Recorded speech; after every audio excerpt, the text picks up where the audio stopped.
Hello viewers, welcome to Dev Infotech.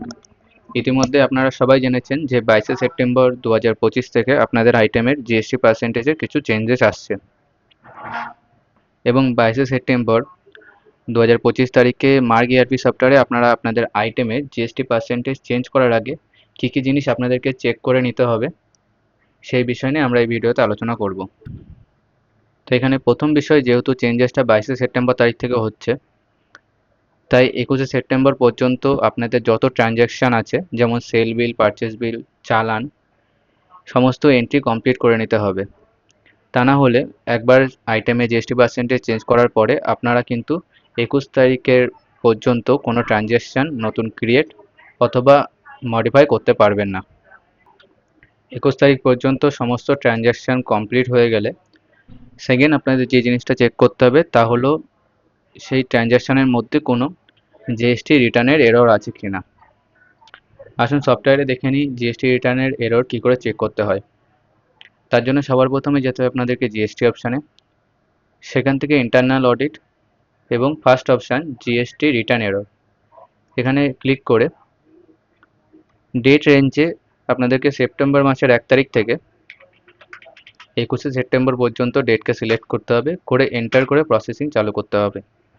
এবং যদি এরপরে এখানে নো মিসম্যাচ ফাউন্ড দেয়, তার মানে আপনার সেপ্টেম্বরের 21 তারিখ পর্যন্ত কোনো জিএসটিতে প্রবলেম নেই বা এরর নেই। কিন্তু যদি এখানে কোনো এরর শো করে, আপনাদেরকে আগে সেই এররটাকে ঠিক করে আসতে হবে এবং যে ট্রানজ্যাকশানে প্রবলেম হচ্ছে সেই ট্রানজ্যাকশানটাকে রিসেভ করতে হবে। এরপর জিএসটি রিটার্নে কোনো এরর না থাকলে আপনারা কারেন্ট ফাইন্যান্সিয়াল ইয়ারের ব্যাকআপ নিয়ে সেটাকে সিকিউর একটা জায়গায় রেখে তারপরে আপনারা আইটেমে জিএসটি পার্সেন্টেজ চেঞ্জের প্রসেস চালু করতে পারেন। এখানে কারেন্ট ফাইন্যান্সিয়াল ইয়ারের আপনাদেরকে যদি ব্যাকআপ নিতে হয়, তাহলে প্রথমে আপনাকে মার্গে ওপেন করে সেখান থেকে কোম্পানি থেকে এক্সিট করতে হবে। তার জন্য আপনি এখানের এক্সিট বাটন অথবা shortcut key এক্সিটের all text use করতে পারেন, অথবা ডান সাইডের শর্টকাট কি থেকে এক্সিট বাটন ইউজ করতে পারেন। তারপরে আপনার কোম্পানি নামের পরে আপনাকে এন্টার করতে হবে। তৃতীয় option backup of financial year, তারপরে এন্টার করে কারেন্ট ফাইন্যান্সিয়াল ইয়ার উপরে এন্টার করে কোনো সিকিউর পাথ বা প্রপার যেখান থেকে আপনার ব্যাকআপটা রাখলে ডিলিট হবে না ভবিষ্যৎকালে, সেই জায়গার পাথটাকে আপনাকে এখানে দিয়ে দিতে হবে। এরপর যদি আপনার মার্ক ওয়ালেট নেওয়া থাকে তাহলে মার্ক ক্লাউড ব্যাকআপ অপশানকে ইয়েস করতে হবে।